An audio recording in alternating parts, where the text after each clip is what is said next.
you are well. So today is a tutorial and handstand tuck. It is a pose that tends to elude a lot of us. It's very hard in balance, and it's also a pose that is a real foundational for all handstand movements and transitions to get that nice, strong, short, connected body. So it looks like this, okay? Knees down and into the body, pressing down, okay? So it's a really strong movement, and there's a lot of steps to creating an impossible movement possible, step by step. So I have put together quite a few drills that you can do to be able to create this pose. So we're going to start with an active child's pose. So the active child's pose, you're simply going to lie down, legs are about hip width apart, arms out on fingertips, and you're going to hold here for 1 minute. And you're just going to breathe into this child's pose space. Nice deep breaths. You're going to connect your belly button to spine. You're going to bring your ribs and hips connected, and you're going to also activate your legs by rolling your heels in a little bit, and then activate your arms further by making them magnetize together, and then your front and back body magnetize to your center. And that's where you hold. Completely different child pose to what we're used to. Now from this child pose, we're going to activate it further, connecting our upper body first and then our back body into the child's pose, which is actually very similar to the tuck pose in Up in Space. So from child's pose here, we're going to lift the arms, the same active child's pose we have, and then we're going to lift up the arm hold for 5 seconds and down. We're going to rotate slightly in, arm hold, pulling into the shoulder socket and down, head in neutral position. So it lifts up, suck back in, hold up as high as you can without changing the position of your body, belly button to spine and down. And you will do 8 repetitions, 2 times through with 5 seconds holding. Now, if you need a little bit more advancement, you can start from this level with something underneath your hands and then lift up higher. Now, you should really start to feel your shoulders activating that, your spine activate with your shoulder blades, and your core has to activate to be able to maintain that position. Now, we've done that with the arms. We're going to do exactly the same with the legs, and this actually is quite strong and difficult. It looks easy until it's done. To make it easier, I would suggest put a block in between here so you don't sit right down on your heels. Now, what we're going to do, I'm just going to turn slightly sideways so you can see, diagonal. Same position with the arms, or bring them here. And from here, we're going to extend one leg out, okay? Just sitting on the other leg, or that block up like this, okay?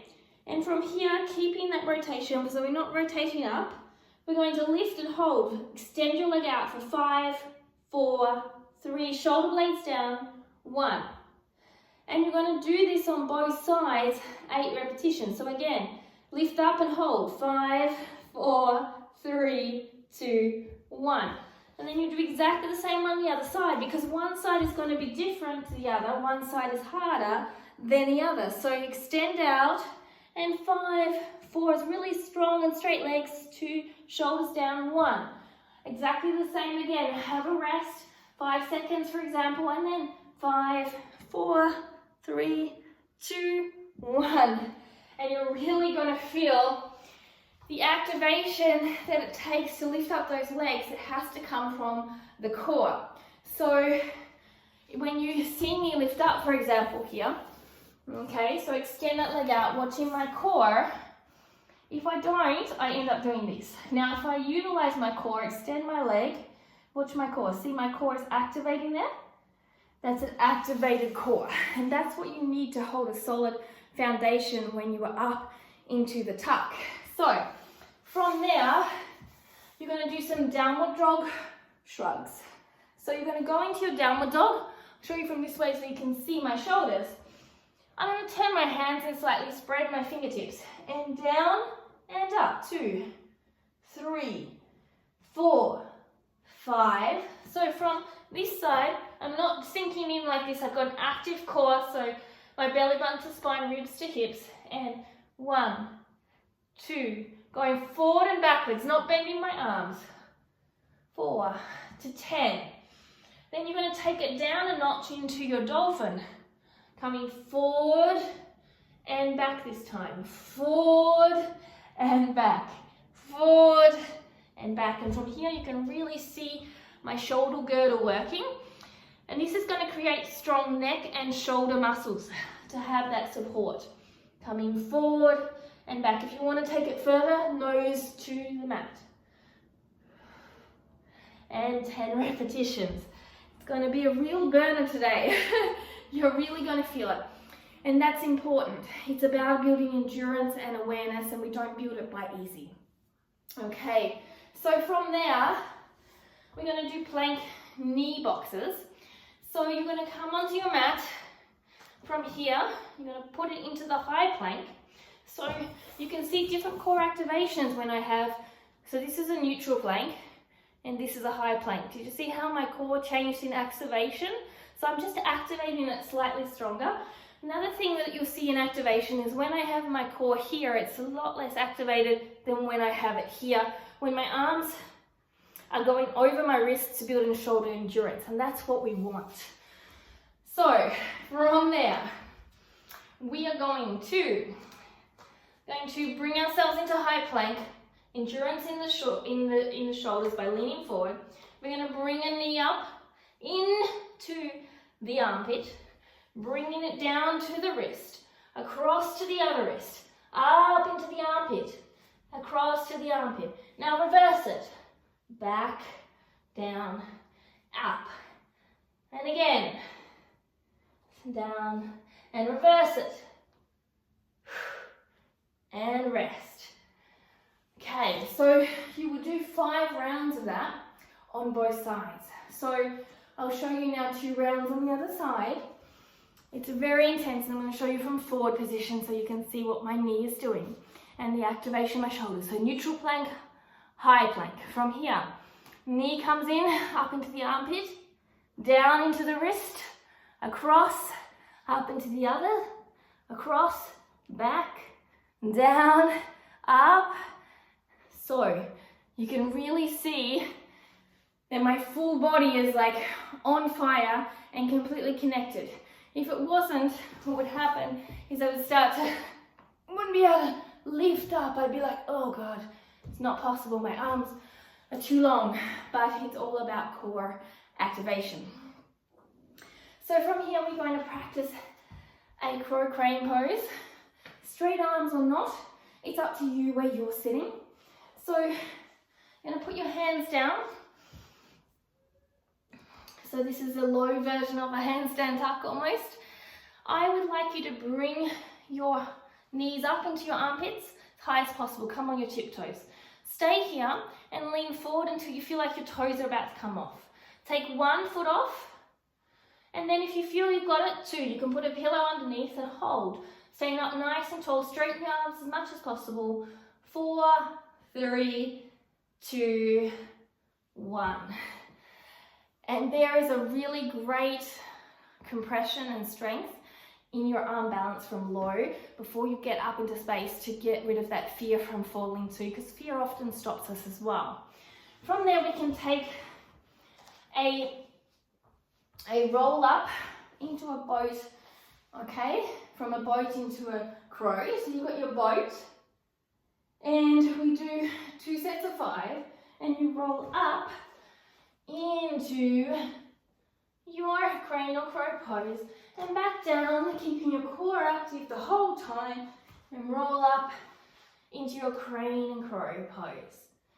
So I remember this used to be super hard for me. I actually couldn't get up. Firstly, when I had to get up, I had to use my hands here to push up, and then when I had to slow down, lift up and get back here, and maybe start here before I could lift both feet. And then again, coming back, I had to move my hands back and I had to hold on here. So that's a great place to start if you're on that journey. To advance that, so these are all stepping stones. So just go to where you're ready, okay? So to advance that, he's going from a hollow body to a V-up boat pose to the crane crow, 2 sets of 5 to 10. So, hollow body, boat, or a V-up, whichever you'd like to call it, into crane crow pose. So, straight arms or bent arms, up to you. Back, into your boat, into your hollow body. And repeat. So slowly what you're doing is you're building real depth in your core, real communication in momentum, gravity, and movement of your body as you move with your core to create these movements. So almost to speak, mind-muscle connection, I like to call it. So from there, we're going to do a few frog jumps. They're a lot of fun, and they help you to find a little bit of awareness and balance before we start to move into the tuck headstand and handstand. So, you come down, your legs are out like this. We all know frogs like la-di-da-di-da. Okay. So from here, you're going to spring up and back down. So you may not hold, it might be like this. Or you may get a little hold. You might be up, hold, tap, down. Okay? It's totally up to you. And you're going to do about 10 just springing up and down reps. And so maybe you find balance, maybe you don't. But you're on the journey of finding it, and you're learning control of momentum and gravity and force as well going through these exercises. So finally, before we go to handstand tuck, let us do the headstand tuck, okay? So this might be where you stay. You're going to come down, you can either have tripod or hands behind the head, another version of headstand. I like tripod. Wrap your shoulders in, elbows in, and lift up your legs into tuck. You could lift them up 1, then 2. From here, hold for 10, 9, 8, 7, 6, 5, 4, 3, 2, 1, and extend up, and then tuck back down into your chest. Extend up, elbows in, or shoulders up into your spine, and we'll do 3 more, so 5 in total. This is number 3, okay, 2, and 1 more. 1, kick it up first, then hold, 10, 9, 8, 7, 6, 5, 4, 3, 2, 1.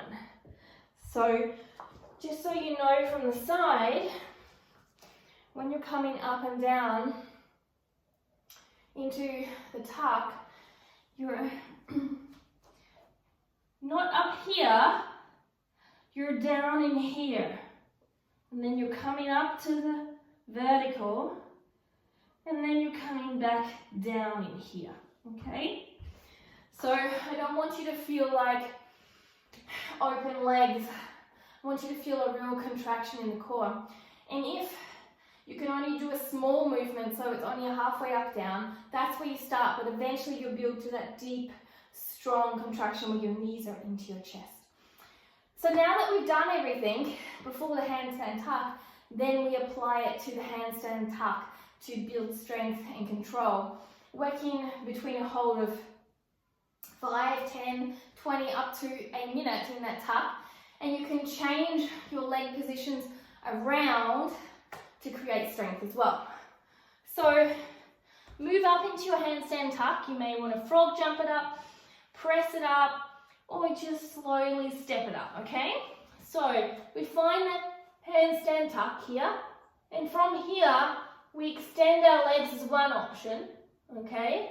A little bit tired after all the work, and then come down, and we could do a few presses like this to find strength in the movement. Or we could extend one leg and then the other leg up and down and find a few strength moments in the movement. And slowly over time, you will start to build that strength to hold that handstand tuck. And then you get to transition through and through, or you simply just hold it. So don't forget to ring the bell or share it with friends or subscribe. Ask any questions below if you ever need help.